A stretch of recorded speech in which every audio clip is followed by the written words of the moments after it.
अंतरिम जामीन मिळणं किंवा जामीन मिळणं ही एक न्यायिक प्रक्रिया आहे. न्यायालयासमोर जी भूमिका आली त्याच्यातून न्यायालयाने हा कदाचित निर्णय घेतला असावा.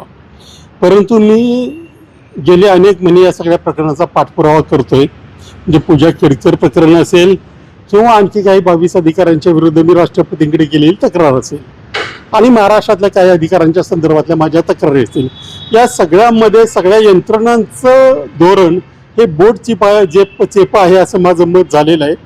त्याचं कारण असं दिसून येतंय की जर या म्हणजे पूजा केडकर तर बडतर्फ झालेली आहे, परंतु इतरही अधिकाऱ्यांवर जर कारवाई झाली किंवा ती प्रकरणं जर लॉजिकल एंडला गेली तर कुणी त्यांना मदत केली, काय मदत केली, कसं त्यांनी हा संपूर्ण चक्रव्यूह भेदला आणि पदं मिळवली, हे सगळं उघडकीला येईल. आणि विद्यमान जे अधिकारी आहेत जे यंत्रणेमध्ये त्यांचे काही कृत्य उघडकीला येतील.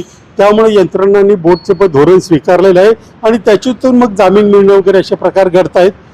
परंतु एक लक्षात ठेवलं पाहिजे की हा प्रकार केवळ पूजा केडकर किंवा 4-2 अधिकाऱ्यांपुरता मर्यादित नाही, तर हा देशाच्या लोकशाहीचा प्रश्न आहे. त्यामुळे आज ना उद्या हे प्रकरण आपण लॉजिकल एंडला नेऊ. माझ्याकडे जे काही पुरावे आहेत त्याच्या आधारे मी सुप्रीम कोर्टापर्यंत जाणार आहे.